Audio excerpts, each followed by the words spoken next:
Hello everybody, my name is Rachel Mangum. I'm a senior about to graduate, so I'm really excited to share this project with you guys. The title of my paper is Polycyclic Aromatic Hydrocarbons, also known as PAHs, from the Deepwater Horizon oil spill. And I'll be going over what all those words mean and their effects and how this came about. So just to give you guys the order of my presentation, we'll do a little case study introduction about the incident, and then we're going to go over the chemical. I'll be discussing the PAHs and their toxicodynamic background. We'll review some data studies, the risk assessment on that data, the results and impact from that data, and then we'll have a few discussion questions to talk about. So the Deepwater Horizon oil spill, also known as the BP oil spill, or DWH as I'll be referring to it for simplicity, it occurred April 20th, 2010 in the Gulf of Mexico. You can see at the bottom of this slide here, it was just off the coast of Louisiana, near these four major cities.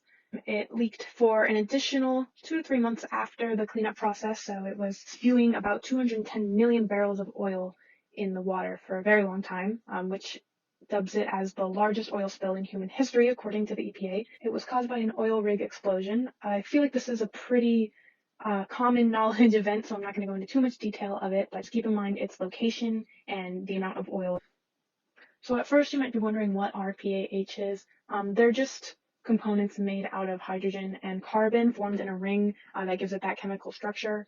Some of the exposure methods that we see in daily life are fumes from smoke, charred food, which is a common way of ingesting them. Smelling gas at a gas station is really common when you get that pungent, stinging smell in your nose. That's you inhaling the PAHs.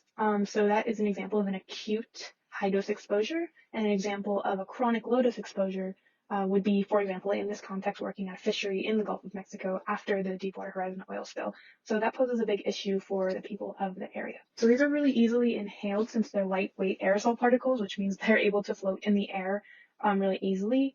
But once they stop floating, they can condense down on the surface of the earth and water, which are then picked up by animals, consumed, and bioaccumulate through the food chain system.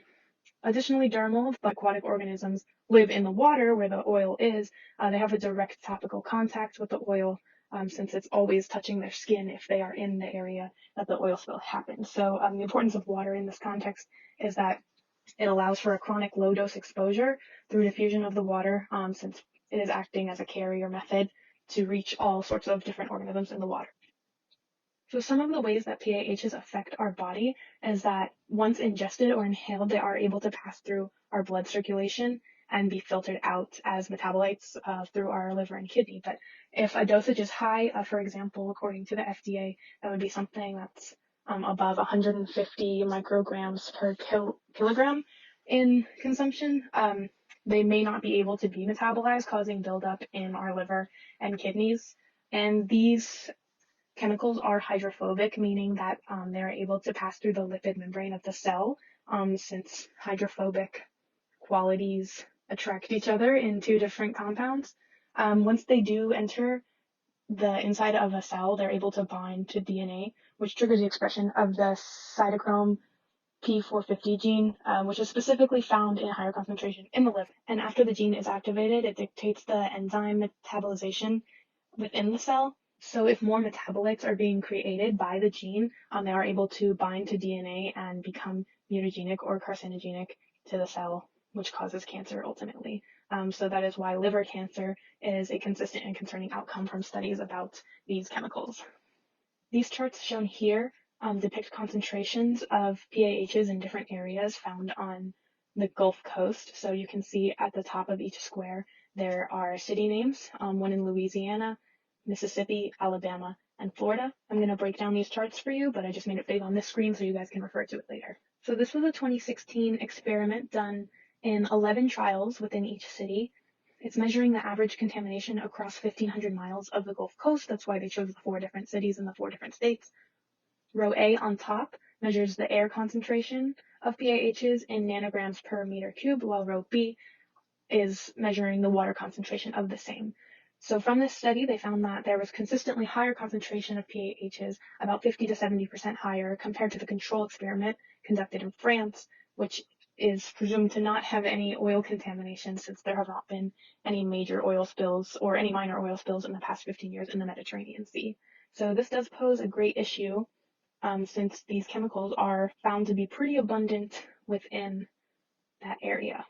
This was an in vivo study performed in a lab in 2002, monitoring the activity of the H. azteca crustacean. They used multiple PAH chemicals with varying concentrations in micrograms per liter. You can also see a column that says nanomolar, which is another way of measuring concentration, but that isn't as important. So as an example, the two types of PAHs they use are naphthalene and fluorine.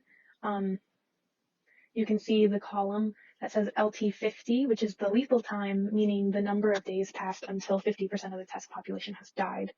And then next to that, the percent survival rate after 10 days. So if you look for each of the trials, which I've separated by color in blocks, you can see that as the concentration of each PAH increases, the survival rate and the lethal time decreases, each going to 0 at the highest concentration.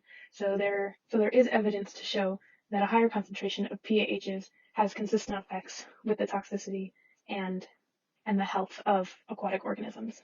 Some risk assessments that have been performed in the United States have been under, firstly, the Bureau of Safety and Environmental Enforcement.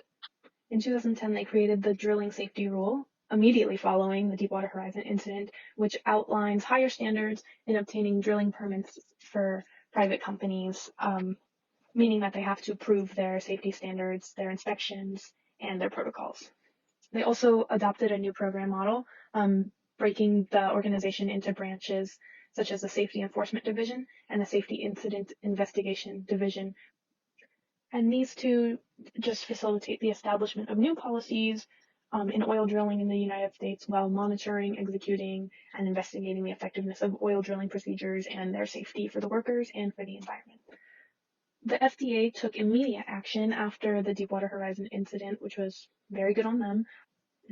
They shut down all Gulf fisheries for the United States until the pH level detected in the fish for consumption were met. So their upper level limit was 136 micrograms per kilogram in the fish. So it took a couple months to get it down to that level and for the environment to kind of heal itself so that we could reopen the fisheries and then they would be able to consume it again around the Gulf Coast. Additionally, a university in Texas paid for the urine sample studies of people who have been exposed to PAH-contaminated seafood. Doing that, they were tracking the PAH metabolites as biomarkers, which indicated that they had exposure from the seafood compared to the control group from Pennsylvania, which did not have exposure to the seafood and they did not contain the metabolites in their urine. So just to summarize the results and the impacts of this incident for you guys on an ecological level, it causes mutagenicity, carcinogenicity, food chain disruption, and physical harm to the fish. You can see in this picture in the background, this is a real picture that was taken from the incident, that fish had sores on their body and were leaking some sort of black sludge as described by the newspaper article. For humans, much of the same impacts, such as carcinogenicity and their nutrition and dietary concerns, were brought up due to the people who lived in the Gulf Coast having a high amount of seafood in their diet. They were no longer allowed to eat this, which may cause health issues to them. And unfortunately, in this study, the susceptibility factors are pretty unclear for the impacts of PAHs. There are suggestions that genetic disorders and smoking may increase the chances of cancer expedited by PAHs, but there's no studies that have clinical evidence that prove this. So here's the discussion questions. I'd like to hear back from you guys. What are some pros and cons of data presented in this context? So how can we use this data maybe in another scenario or another issue, or how may it not be useful?